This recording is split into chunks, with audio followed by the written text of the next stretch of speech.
치매인 줄만 알았지 연기였다니. 기가 막히고 코가 막히는 반전 드라마 지금부터 시작합니다. 정말이지 요즘 드라마보다 더 드라마 같은 이야기예요. 여러분 혹시 이런 생각 해보신 적 있으세요? 내가 만약 아프다면, 특히 치매 같은 병에 걸린다면 내 가족들은 나를 어떻게 대할까? 이런 질문 한 번쯤은 해보셨을 겁니다. 시니어 시청자분들이라면 특히 더 공감하실 텐데요. 오늘 이야기는 바로 그 지점에서 출발합니다. 한 노인이 있었습니다. 이름은 김봉식. 칠순이 훌쩍 넘은 나이에 슬하에 아들 하나 딸 하나를 뒀죠. 평생 고생하며 자식들 뒷바라지하고 번듯하게 다 키워놨더니 이제 와서 자신을 치매 환자 취급하는 자식들을 보며 봉식 할아버지는 생각했습니다. 그래, 너희들 속셈이 뭔지 내가 다 알아. 어느 날부터인가 봉식 할아버지는 이상한 행동을 하기 시작했습니다. 밥을 먹다가 갑자기 숟가락을 떨어뜨리고는 멍하니 천장을 바라보거나 멀쩡한 리모컨을 들고 전화통화를 하려는 신용을 했죠. 처음에는 자식들도 아버지 왜 그러세요? 하며 걱정하는 척했습니다. 하지만 이런 행동이 점점 잦아지고 심해지자 자식들의 태도는 서서히 변하기 시작했습니다. 그 변화는 마치 거미줄처럼 서서히 봉식 할아버지를 옥죄어오는 듯 했습니다. 처음에는 걱정하는 척하던 표정들이 점차 짜증과 귀찮음으로 뒤바뀌는 것이 봉식 할아버지의 예리한 눈에는 고스란히 들어왔습니다. 자식들의 입에서 나오는 아버지 건강이라는 단어는 사실 아버지 재산이라는 단어와 동의어처럼 들렸습니다. 아들 내외는 봉식 할아버지가 아침에 일어나자마자 밥 투정을 한다며 구시렁거렸습니다. 며느리는 슬쩍슬쩍 아버님, 이제 식사도 제대로 못하시면 어떡해요? 저희가 모시기도 점점 힘들어지는데. 라며 은근히 떠보기도 했죠. 아들은 옆에서 어머니 살아계셨을 때 이진명에 정리했어야 했는데.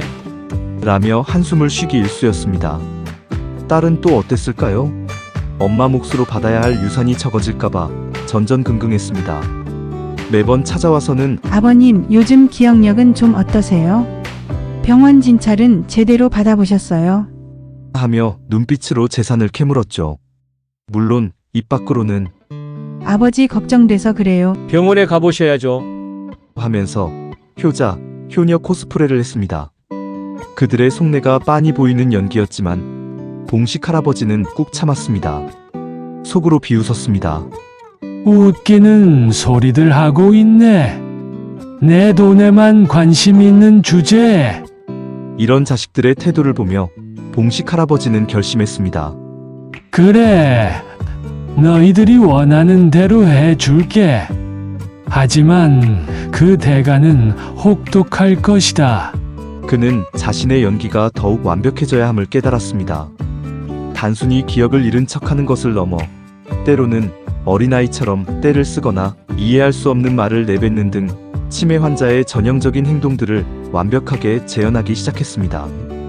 마치 연극 무대에 선 노련한 배우처럼 말이죠. 자식들은 봉식 할아버지의 증세가 점점 심해진다고 생각하며 이제는 대놓고 자신들 편한 대로 봉식 할아버지를 대하기 시작했습니다. 방문 횟수는 줄었고 전화통화는 더욱 짧아졌으며 심지어 봉식 할아버지 앞에서 노골적으로 재산 분할에 대한 이야기를 꺼내기도 했습니다. 그들은 봉식 할아버지가 아무것도 이해하지 못할 것이라고 확신했던 것이죠. 봉식 할아버지는 그들의 모든 대화를 녹음하고 모든 행동을 기록했습니다. 겉으로는 멍하니 앉아있거나 엉뚱한 대답을 하면서도 그의 머릿속은 복수의 칼날을 갈고 있었습니다. 그리고 마침내 자식들은 봉식 할아버지를 요양병원에 보내기로 결정했습니다. 그것도 아주 멀리 떨어진 면회도 자주 오기 힘든 곳으로 말입니다. 아버님을 위해 최선이에요. 전문적인 돌봄이 필요하시잖아요. 그들은 이렇게 말했지만 봉식 할아버지는 알고 있었습니다. 자신을 눈앞에서 치워버리고 남은 재산을 편하게 나누어 가지려는 속셈이라는 것을요. 요양병원으로 떠나기 전날 밤 봉식 할아버지는 마지막으로 집안을 둘러봤습니다. 평생을 바쳐 일군 자신의 보금자리, 그리고 그 집을 탐하는 자식들, 그의 눈빛은 더 이상 흐리멍덩한 치매 노인의 것이 아니었습니다. 차갑고 날카로운 복수를 다짐하는 맹수의 눈빛이었죠. 요양병원에 도착한 봉식 할아버지는 잠시 며칠 동안은 여전히 치매 노인 행세를 했습니다. 간병인들과 의료진들도 그를 전형적인 치매 환자로 인식했습니다. 그러나 며칠이 지나자 봉식 할아버지는 몰래 침대 밑에 숨겨두었던 휴대폰을 꺼냈습니다. 그리고는 미리 입력해둔 변호사의 번호를 눌렀습니다. 그의 목소리는 더 이상 떨리지 않았고 말투는 또렷하고 명확했습니다. 여보세요. 김 변호사님, 저 김봉식입니다. 이제 때가 된 것 같습니다. 제가 부탁했던 일들을 진행해 주십시오. 전화기 너머의 변호사는 놀란 듯 잠시 침묵하더니 곧 차분한 목소리로 대답했습니다. 네, 알겠습니다. 회장님, 즉시 진행하겠습니다. 그렇습니다. 봉식 할아버지는 사실 치매가 아니었습니다. 그는 대한민국 굴지의 중견기업을 일궈낸 김봉식 회장이었습니다. 그가 치매 연기를 시작한 것은 우연이 아니었습니다. 오래전부터 자신의 자식들이 자신보다 재산에만 관심이 있다는 것을 직감하고 있었고, 특히 아내의 죽음 이후 노골적으로 변해가는 자식들의 태도를 보며 충격을 받았습니다. 그는 자식들의 진정한 모습을 확인하고 싶었던 것입니다. 그들의 탐욕과 이기심이 어디까지 갈 것인지, 그리고 그 끝이 어디인지 직접 눈으로 보고 싶었던 것이죠. 그래서 몇 년 전부터 치밀하게 준비해온 계획이 바로 이 치매 연기였습니다. 변호사는 봉식 회장의 지시대로 움직였습니다. 제일 먼저 진행된 것은 그의 모든 재산에 대한 명예 변경이었습니다. 자식들에게 돌아갈 것이라고 굳게 믿었던 주식, 부동산, 예금 등 모든 자산은 이미 봉식 회장이 설립한 비영리 재단법인으로 기부되었거나 혹은 제3자 명의로 신탁되어 있었습니다. 자식들은 이 사실을 전혀 모른 채 봉식 할아버지가 요양병원으로 떠난 후 본격적으로 유산 분할을 논의하기 시작했습니다.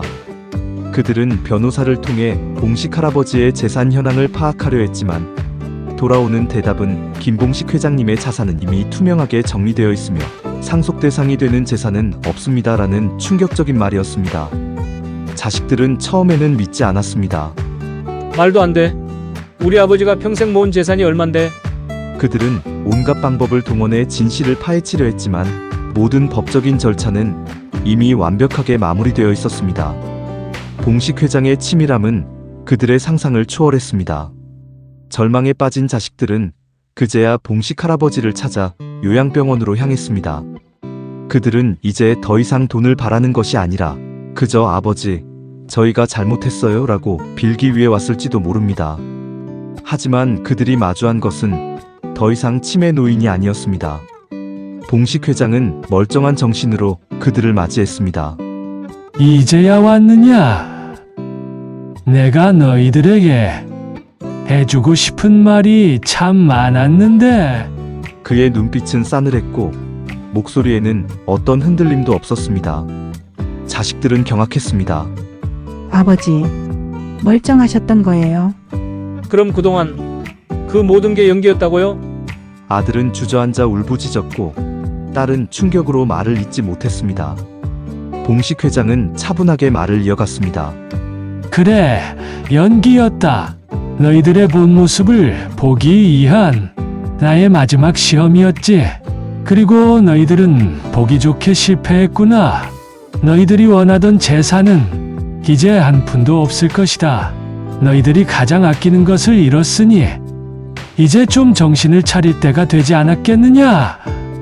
그의 마지막 말은 비수처럼 자식들의 심장을 꿰뚫었습니다. 이제 그들은 알았습니다. 자신들이 얼마나 어리석고 탐욕스러웠는지를, 그리고 그 대가가 얼마나 큰지를.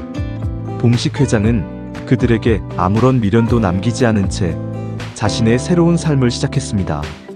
그는 남은 재산을 사회에 환원하고 재단을 통해 소외된 이웃들을 돕는 일에 전념했습니다. 그의 이름은 자비로운 사업가로 역사에 기록될 것입니다. 이 드라마 같은 이야기는 우리에게 깊은 교훈을 남깁니다. 진정한 가족의 의미는 무엇이며 돈보다 소중한 가치는 무엇인지 다시 한번 생각하게 만드는 이야기입니다. 여러분은 이 이야기를 통해 어떤 것을 느끼셨나요? 댓글로 여러분의 생각을 남겨주세요. 다음에도 더욱 기가 막히고 코가 막히는 이야기로 찾아오겠습니다. 감사합니다.